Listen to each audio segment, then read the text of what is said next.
Hi, folks, and you're welcome to be here with me today. This is the Gold Hoops and God podcast. I am your host, Dr. Guerra, and today I have a wonderful guest. This is Nichole Christine. Hi, Nichole. Hi. I wore my gold hoops just for you too today. Yes. Oh my gosh. I Love couldn't it. find the bigger ones, but this was as big as I could go. Fabulous. I love it. I know. I love it when my guests wear their hoops too. That's so fun. Yeah. Gold hoops all the way. Amazing. Mm-hmm. So I want to share with the audience a little bit about you, Nichole Christine. So Nichole Christine is a psychotherapist, and fun fact, she's also on a podcast with her sisters. So her sisters have a podcast called the Spiritual Sisters Podcast. And I also recorded with her sister, Gabrielle. So you can find that episode where she shares like her work, her astrology work. So it's very exciting. Mm-hmm. Yay. Welcome, Nichole. Thank you. Thank you for having me. Yeah, I was telling you when we jumped on that it felt like a blind date because after you recorded with my sister, she's like, I need to set you guys up. I love it. You know, it's super fun. I think it's great. I love connecting with people in that way. You know, like for example, like, oh, I met this person at a networking event. I think you'd totally like them. And, you know, like I feel like the universe works like that, honestly. So it's great. Yay. Totally. Awesome. So let's see. So we'll start off with some conversation about culture. And you had shared with me previously about your background as Mexican and Puerto Rican. So I would love for you to share a little bit in terms of, you know, how you self-identify and how you navigate those identities, essentially. Yeah, so it was interesting. I was listening to one of your recent episodes that you just did. Oh my gosh, I forgot her name. But she was Central American. You guys were talking a lot about the identity of like a Central American and just how sometimes it gets lost, especially in different areas. She was from maybe Miami area. So she was talking about how it's very heavily Cuban. And then here in LA, Mexican American is so big. And, it's probably and Carla. you were also mentioning. That was probably Carla. I think She's so. That sounds familiar. Yeah. Yes. And you were mentioning, you know, just the word like Hispanic and, you know, Latinx and all the different words. And I've always identified as just Hispanic. It's such a triggering word to people, I feel like, especially these days. Yes. And it's hard because I'm very much like American. Like I was born here and, you know, my mom was born here, but I was exposed to the Mexican part of my family, like that side. And the Puerto Rican side is more biological. So my biological father is Puerto Rican. So I had very like little exposure to the Puerto Rican side, except for, you know, one summer occasionally for 2 weeks, you know, and it was so it's interesting because when people ask me, it's like, oh yeah, well, I'm like Mexican and Puerto Rican, but I'm also American, but I don't say American. And I don't really like, and it's sad, I don't feel like I have that connection to my Puerto Rican roots because I didn't really grow up with that. So I would say I probably identify more Mexican American than I do Puerto Rican. And then my husband, his family's Mexican, my husband's first generation. So it's always been very familiar to me to be with other like Mexican and Mexican American people. Totally. Yeah, I love that. Yeah, that makes sense. You know, similarly, as I was kind of sharing with you, my mom's side of the family is Guatemalan. My mom was born in Los Angeles, you know. And my grandparents were the ones who immigrated. And I've always kind of been more familiar with Central American culture with that side of my family versus my dad's side.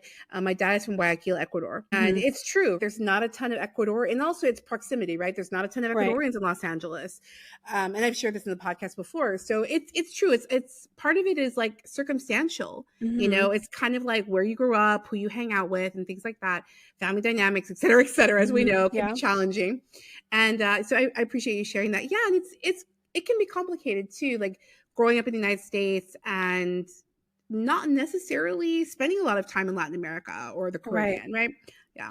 Yeah. And my dad, my biological father, his side of the family were all on the East Coast.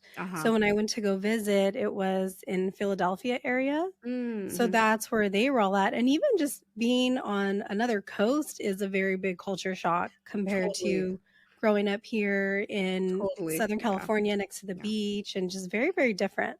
Very, very, very. Yeah, absolutely. Like it's so true. Like, especially with academia, going to conferences and things, you know, you obviously travel and you meet different people. I'm like, Mm-hmm. oh, this is different. I'm like, Yeah. Boston, Yep. New York. I'm like, oh, Boston this is a too. weird Yeah. place. Like, not Totally. weird, not to Yeah. be. I'm not trying to be, shady or anything, but it's just But really just different. different.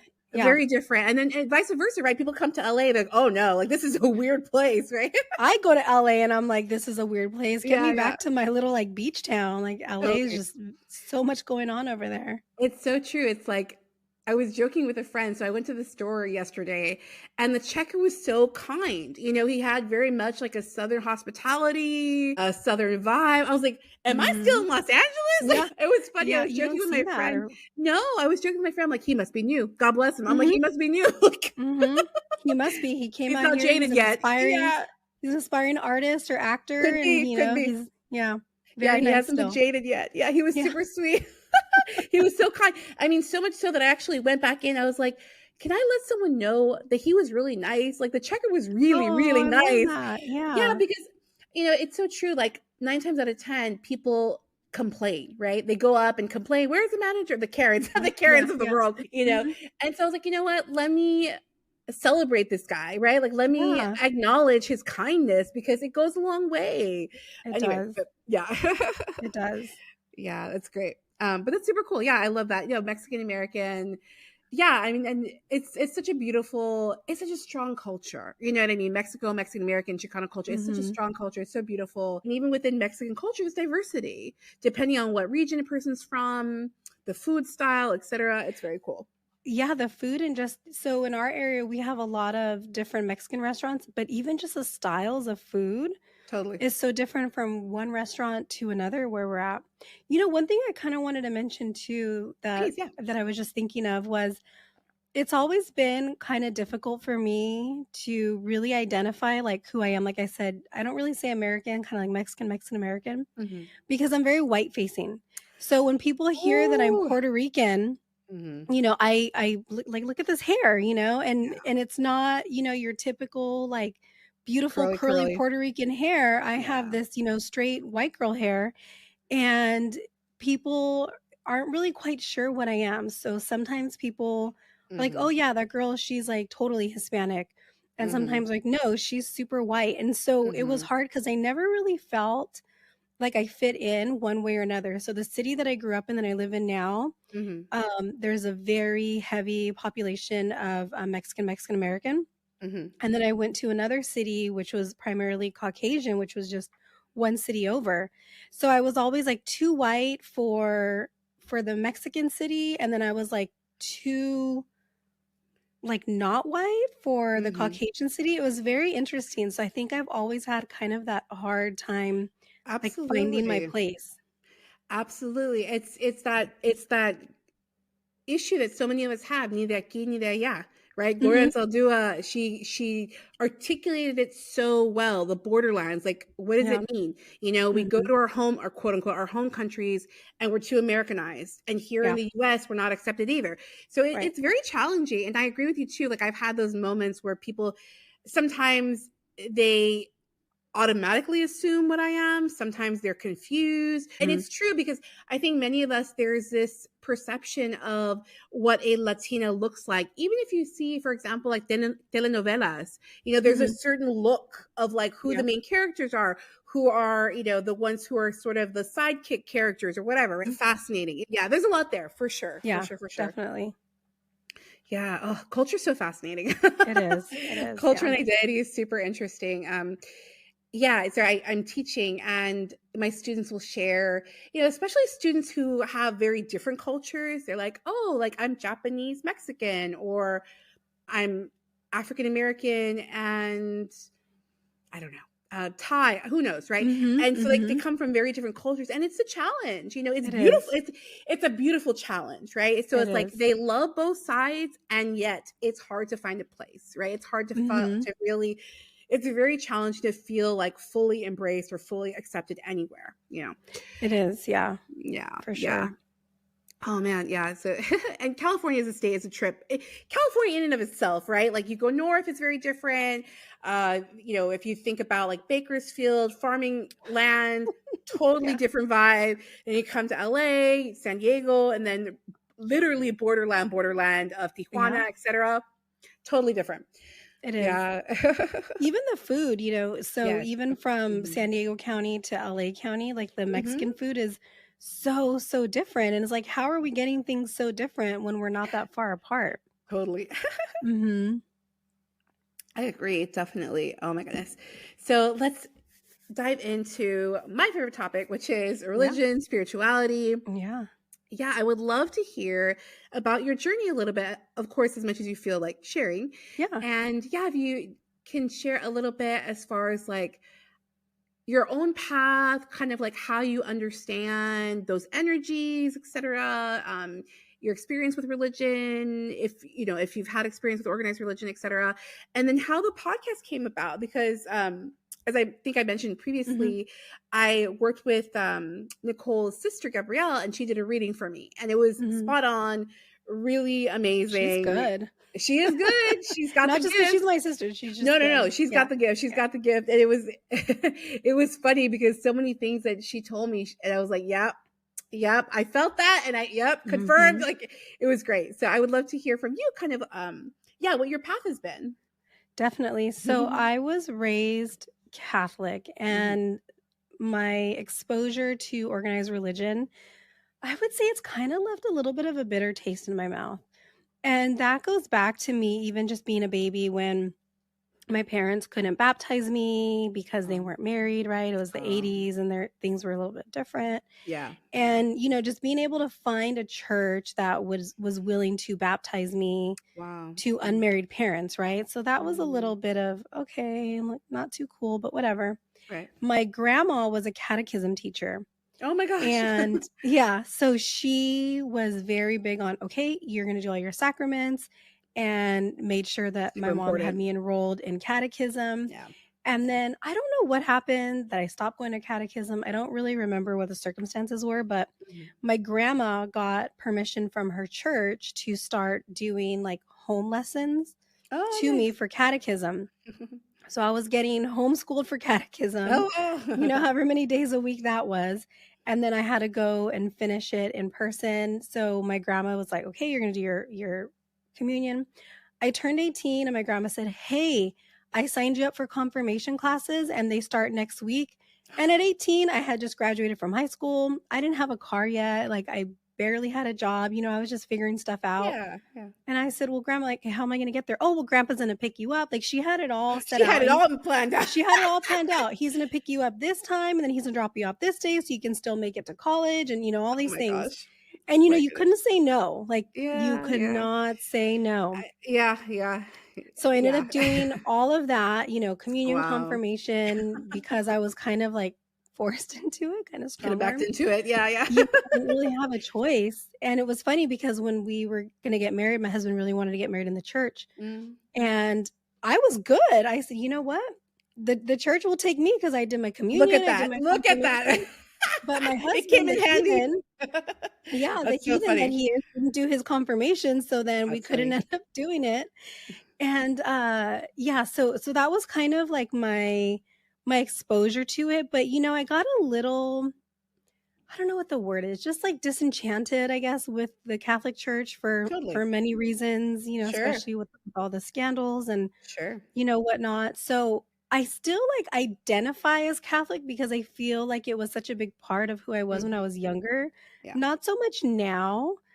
So now I'm definitely more spiritual. And when I say that, it's almost as if and I don't mean to be like so polarizing, but I heard another one of your guests say this and I was like, yes, this is so spot on. Like I don't necessarily believe that there is a person in the sky. Sure. I believe that there's a higher power. I believe that there's something bigger that we can't see, but I don't necessarily think that there's a man up there just kind of watching us, or a woman. I just don't believe it.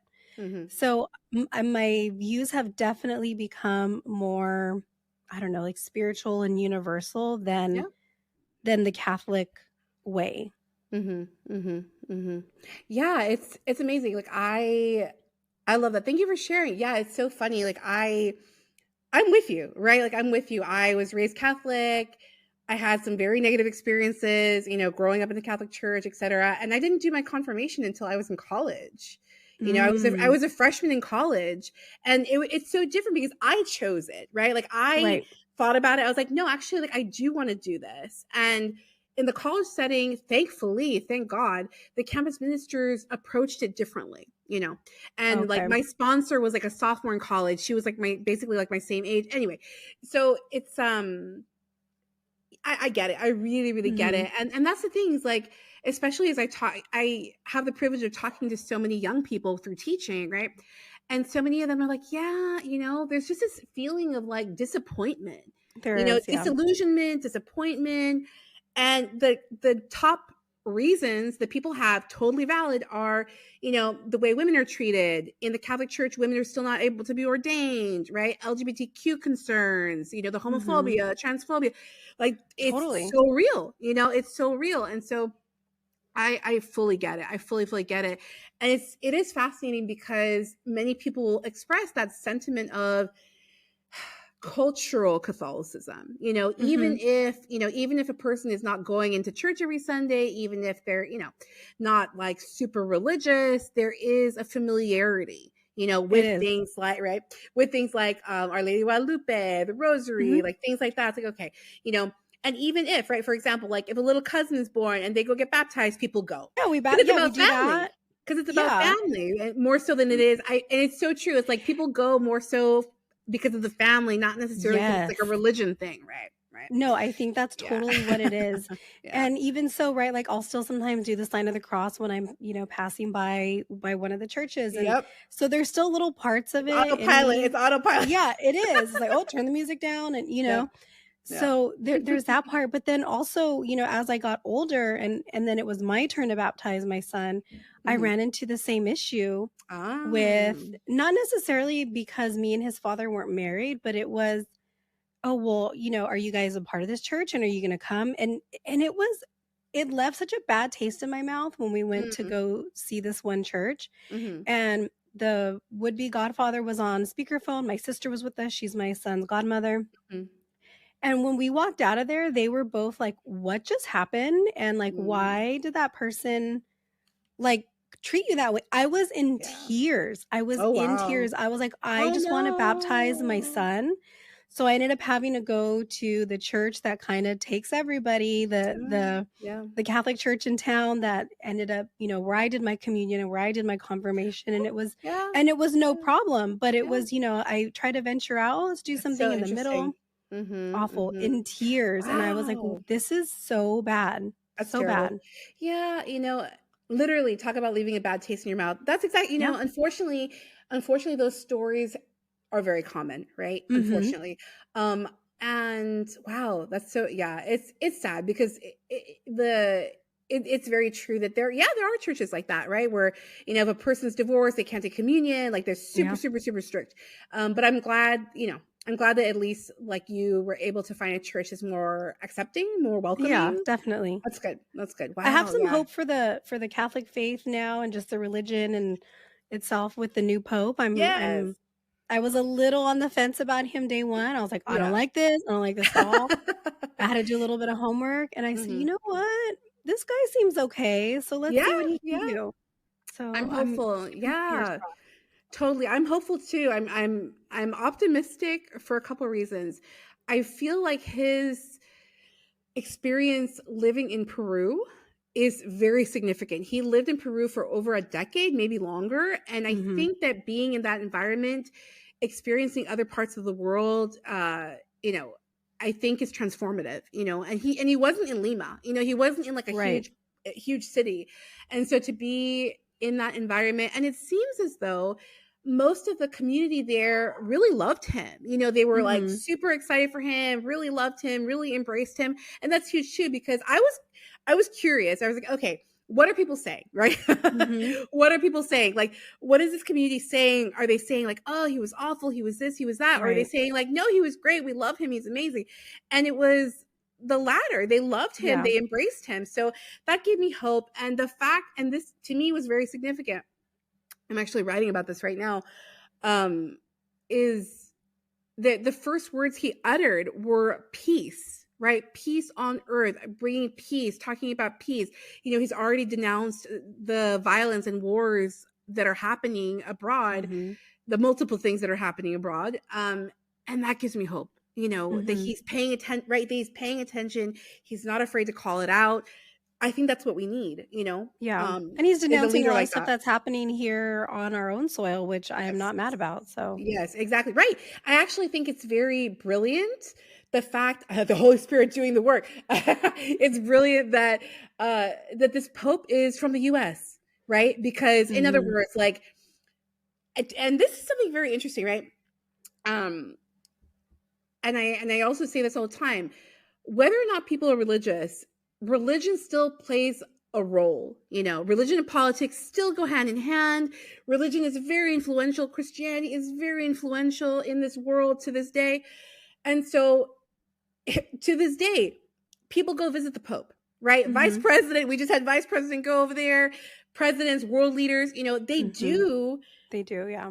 Interact with him. It's a big deal, yeah. It's a big deal. So again, I think it's pretty cool that it happens to be somebody from the US. So I think it's great. Yeah, I love it. It's cool. So to answer the second part of your question, so then how the podcast kind of came about and just our roots in like spiritual work. I would say so. My sister was the one that went through her awakening before anybody else. And we were all kind of looking at her like, what is happening? Yeah, yep. Going through what, you know, I think she thought she was. That sounds about right. Yeah, yeah, it was. It was rough, intense. Yeah. And then I would say in 2022, I don't even remember actually. I can't. Might have been 2022. I kind of just had some things going on here around, you know, with my family that kind of led to my own. And I would say it wasn't necessarily like my first awakening, but it was like the first one that I actually really fully dove into more because intense, I had yeah, it was definitely more intense because I would say it had maybe like I was having little pokes for a while, and then this one little was nudges. Like this one was like a violent shake. So I was like, okay, I gotta pay attention. It cannot be denied. Exactly. No.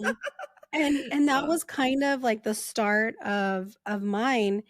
And so my sister was there and I'm like calling her every day. What is this? What is this? You know, what are all these things that are happening? And basically the podcast was born from, okay, I need to learn about this work. And this I think is going to help like keep me accountable to the work. I love it. So it's been about 2 years. I've actually stepped away from it recently. So my other two sisters are doing it just because I've gotten busy with work and starting my own business and, you know, just all the other things that I have going on. So I said, okay, I think you guys need to take this over. But it originally started off as one thing and it kind of morphed into something else. That's cool. Yeah. So I think the podcast kind of told us like what it wanted to be. And we've all three done intuitive training. But Gabby's the one that's really, you know, stuck with it and gone for it because I think she just has it. I'm very intuitive, but I'm not always like tapped in. So I think for me, the times I did try to tap in, it was really exhausting. And I was like, you know what? I can't sustain this. Like I can't do readings. I did my Hannah readings for a while, but I was like, I can't do this. Like this is just too exhausting, too much. Yeah. And I'm really interested though eventually in maybe doing some mediumship training because mediumship actually came to me really not easily, but a lot easier than the other work. So I was, my very first kind of practice one, someone asked me to connect to their dad. I got a name dropped in and they were like, wait a minute, like this is just some random name that like shouldn't really be here type of thing. Wow. So the mediumship I think came a little bit easier, but again, it's a lot of work. So my kind of focus now has shifted more because you mentioned a psychotherapist. I'm a licensed marriage and family therapist here in California, but I feel like sometimes therapy can be a little bit constraining, especially in the sense that I can only practice in California. I can't see anybody outside of the state of California. Right. I can only practice here. Mm-hmm. And there are certain things that I can and can't do. So I've kind of pivoted more into coaching and doing more subconscious reprogramming work. So that's been kind of my focus. So now I'm kind of calling myself like a psychotherapeutic coach because I can blend both. I can blend my therapy background and my training and my knowledge from that, from, you know, the over a decade of experience that I have with this new information. And for me, when I started really diving into the subconscious work, it just made sense. It was almost like a learning, but it was kind of a remembering. Like, okay, I've learned about this before. Like maybe I just know about this from my therapy work, but this just makes so much more sense. And I'm getting so much more results from this. So that's kind of been where I'm pivoting to. I still obviously practice as a therapist in my day-to-day and like my 9 to 5, but I'm really trying to move more into the coaching space that is, you know, definitely a little more like spiritual and personal development with a little bit of the science, because I am a very logical person. So for me, I need to have the two. I need to have the logic and the woo. Yeah. Same. Yeah. That's kind of where we're at right now. Fantastic. Thank you so much for sharing that. That's amazing. Yeah, it's funny, like I can totally relate. So it's interesting, like my background school-wise, right? So I'm a researcher. I'm a PhD in systematic theology, right? Very, very is formal the right word I want to use? It's very structured, heavy. Yeah, very research, written, very intellectual, like, structured, like right. And so, yeah, as I've kind of, similar to you, I'm like, there was a lot of things that I kind of like ignored perhaps, but in 2020 there was no more ignoring. You know, there was no more, you know, between it was a 1-2 punch between the pandemic and then my bipolar diagnosis, like and it's so, you know, I have to say, like, it has been very a challenge, and I bring this up in terms of therapy and things because, like, okay, am I losing my mind? Is this manic? Is this spiritual? Is this what is happening to me? And so it's been a challenge for sure to figure out like what's really going on. But I really appreciate what you shared because I agree with you 1,000% in terms of energy. I've noticed myself, like, I have to be really intentional about who I'm around. I have to cleanse. I have my Palo Santo right here. You know, like I have to cleanse the space. I have to do like salt bath. I'm like, oh my God, what is happening? Yeah. Because you pick up, like, especially now it's heightened, right? Like I feel like it's heightened to where I'm picking up on every little thing that's happening. But yeah, it's amazing, but it's also, it can be very draining for sure. So it is. And I think for me, the hard part as like also someone who's very academic, like psychology is a lot of research, it's a lot of writing, it's a lot of, you know, this and that. And it was hard for me to kind of reconcile, okay, am I losing my mind? Are the people that are telling me that they're hearing voices, do I need to diagnose them with something from the DSM-5? Exactly. Or is this actually happening? Right. And it's really hard, especially because I don't know if you've talked about this before on other episodes, but you know, then you have all your clair senses. So some people are smellers, some people are feelers and hearers and, you know, and seers. And so it's like, okay, well, they're telling me that they're seeing things.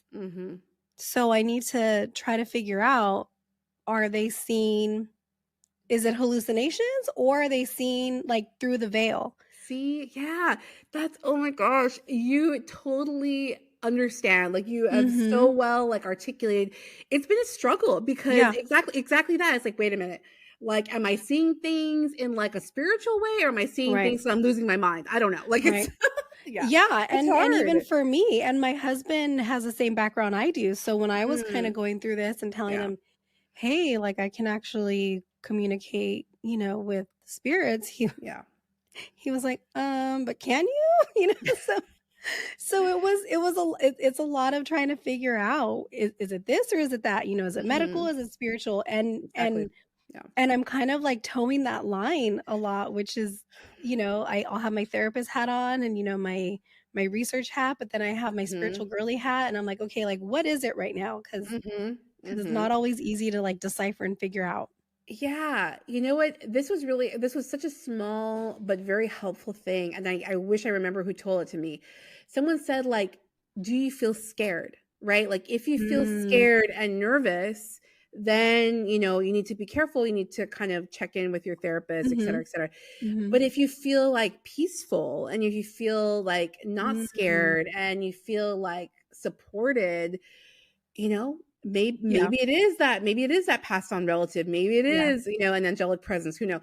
I was like, huh, okay. Yeah. Like, because I was like, I need to like a litmus test. Like, what's happening? Like, yeah. So I was doing that to myself all the time. Just, okay, what is happening, and trying to really stay like grounded in reality, but also being willing to like step into the spiritual work. And so I feel like I always have kind of like one foot in each. It's almost like it's almost like when you go to the border in Tijuana, and then there's, the US and then the Mexico, and you're like kind of straddling both. Totally. That's what it's like. Totally. Yeah, exactly. And you're so right in terms of like the constraints that are placed upon, right, licensed therapists, psychologists, psychiatrists. Is like, there are guidelines, and so I think it could be challenging. And I want to be able to work with people that, want to work with me that are not just in California. So I can do that through coaching. And it's going to look a little bit different than therapy, but not like drastically different to where they're feeling like, okay, what's happening? Sometimes it might, because we get really like spiritual and esoteric in my coaching sessions, but there's still that science base and that therapeutic approach that's in there. Totally. Oh, I love that. It's super great. Thank you so much for sharing, Nichole. Yeah. So as we kind of wrap up our amazing conversation, this has been so much fun. I wanted to ask a question about the inner niña. So each episode I ask my guests about their inner child in terms of like, if you could go back in time and share a piece of advice with your younger self, what would it be? And then, just general advice for young Latinas today. There's so much going on in the world. People are navigating so many things. Just kind of that wisdom of, just being at this point in life, right? Yeah, I was thinking a lot about this question because I know a lot of times when we talk about, like our inner child or inner niña, it's like, I don't know. I think automatically my mind goes to younger, that kind of like 0 to 7 age. But for me, I would say in the last almost year and a half, I've been really focused on like my inner adolescent, my inner teenager. And a lot of that has to do with, I got a new job. Well, it's not new anymore, but it was new last January. And I was placed in my old high school. Oh, wow. So I started providing counseling services to students in my old high school. Wow. With some of my old teachers there and my old counselor, my old like academic counselor, and nothing has changed and everything looked the same. And I felt like I was transported back to 1999. And I was like, what is happening? And so with that, it was actually really cool. I was in our district office one day and I said, hey, can I get my records? And they said, oh, okay. And they pulled them up and they had stuff from kindergarten. So I got this like, so that really had me whole like history. Wow. Yeah. And they said, we usually don't have this. Like, you got lucky because we usually don't have a lot of this information. Wow. Like a random little drawing that I did when I was doing the testing to go into kindergarten, just little things. So cute. Wow. And I was like, wow, this is really cool. So I really I think that's when I started focusing more on the inner child to an extent. So I went down this rabbit hole of, oh my gosh, I want to see old TV shows and things that I used to enjoy. And so I kind of started doing that. And a lot of the work I really feel has been, that inner adolescent, that inner teen, because I would say like the bulk of my like difficult years growing up were in that time. So I feel like that's what needs to be healed the most for me is, that kind of like, I don't know, 12 to 17 age range, which isn't necessarily inner child, but to me, like I was still a child, and I went through some Yeah, really, really heavy stuff at that time. totally. So I would say, if I'm talking to my inner Your inner teen, teen my then, inner yeah. adolescence, Mm-hmm. it's, my advice is kind of like, don't worry so much about the things that you're worried about, like, aren't going to matter Mm-hmm. as Yeah. much, or at all, Ooh, right? I mean, I can't even my remember gosh. half of the things that I was so concerned about when I was that Totally. age. And I really appreciate this new generation. I think they're hilarious, they're adorable because they kind of don't care as much as we did. And we did this thing on Friday, this event at work where we had to dress like a student. And it was so fun for us to just kind of dress like one of the students because they really, a lot of them aren't as concerned with, needing to look a certain way. They're all about comfort. And I was like, you know what? I can Mm-hmm. appreciate that. Our generation was not like that. We were No. not about comfort, right? We were the ones wearing the heels in the club, and they're Oh in their yeah. tennis shoes. They're in their sneakers at the club. And I'm like, Yeah. yes, I love it. Yes. Oh my gosh. So I Oh think my it would gosh. just be Yeah. like, don't worry about, like, those things don't matter. That boy doesn't matter. You're not even gonna remember him Not at in all. 5 years, in 10 Yeah. years. And I think, like, if I'm telling myself, like, it's gonna be like, your life is gonna be so much better than you could even imagine. Mm. Like you don't even know what's in store for you. And I think that's what I would tell Wow. myself as a little one. Beautiful, beautiful. I agree. I agree with you 10,000%. That time period, at least, and I'll, kind of speak for myself. I feel like it's so challenging because you have a mind of your own to an extent, right? But you're still, for most of us, still living at home. You haven't left for college yet. I remember it being brutal. It was brutal. I could It not was wait hard. to start college. I could not wait to go off and start college. Oh my gosh. I Mhm. stayed in LA. It's not like I Yeah. went very far, but even just like being in a different space and things like that. So I totally agree with you. And the other point is I remember the business attire in the club. Oh my gosh, my friends my friends and I, we still joke about that. It's like, oh yeah, it's Yeah. like a business suit in the club. Yeah. Like, what are we Yeah. thinking? It's so random. Businesswoman special at the club. Yeah. It's so And random. they're not like that. Like, I don't even think clubs are like a Club is not a thing thing anymore, I really, which think. I love because I am too old. They are too loud. I do not want to be around any of So that. funny. Yeah. I love music. I love like EDM and things Mhm. like that. So I've seen that something that's becoming slowly but surely kind of growing are these day parties, right? So it's Yeah. basically like the nightclub experience, but Yeah. it starts at 5 p.m. I'm like, Uh-huh. that's what I need. That's Yep. what I need. Yeah, totally. Yeah. You know? Yeah. For me, I would need to start a little bit earlier. I like to be in bed by 8. There you go. So I'd be like, you know what? If we could start this at like A 2, lunchtime. yeah, be done Yeah. by 6, like that'd be perfect. I love it. Perfect for Yeah. me. It's so funny. It's funny how things change, right? Yeah. Um but oh goodness, that's fantastic. I love it. Great advice. And it's true. It's so spot on. The things that we were worried about are not actually that Mm-mm. it works itself out, in other words. Yeah. It works No, itself out. it Yeah. totally does. I feel like for me in high school it was a challenge, and just a big challenge for several reasons. Mhm. And the things that were a challenge for me back then, it's like it's not a thing anymore. The things that people made fun of me for, like, don't exist anymore, and they Yeah. can't make fun of me anymore Right. for Right. those things, or like really for anything. And it's like, wow, like it took me, 20 some years to be able to get to that To point see where it. it's like, Yeah. Yeah. okay, like, doesn't It's so matter. amazing. Yeah, it's so amazing. It's true. I've mentioned this before on the podcast. I don't know what it is, and I would love like some child psychologist to explain this. Like, why are kids so mean to each other in general, right? It's Mhm. always like, "Oh my god, you have glasses. Oh my god, you're really short. Oh my god, you're Yeah. really tall." It's like you can't win for trying, right? Like no matter what Mm-mm. you look like or who you are, it's wrong. Right? Mhm. It's the Mhm. wrong look. It's so bizarre. And then fast forward, it's incredible. Like that same person who was too tall and skinny is now like a runway model for being tall and Mhm. skinny, Yeah, for yeah. example, right? Yeah. And yeah, it's so it is wild how the things that we were worried about no longer are an issue. I remember like the number one stressor of my life during high school, of course, was where to go to college, right? Oh, Getting into college. Mine was my sweaty underarms, and now my underarms don't even sweat. You're so funny. That was my big thing that I was so self-conscious about. Yeah, that was like the big drama, was like getting into college, where to go to college, that kind of thing.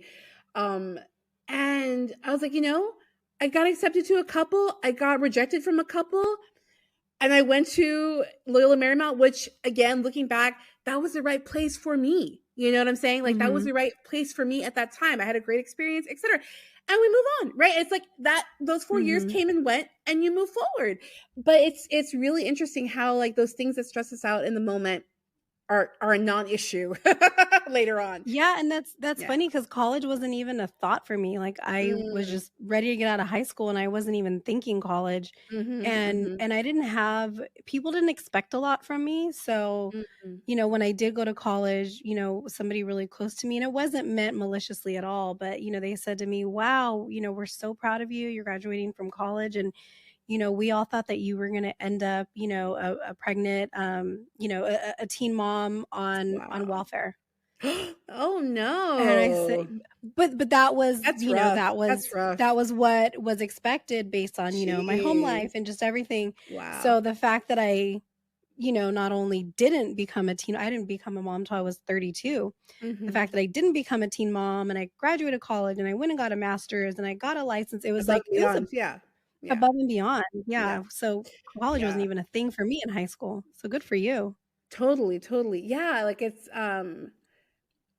I remember my parents like definitely wanted me to go to college because they couldn't, right? Or, they started working and etc.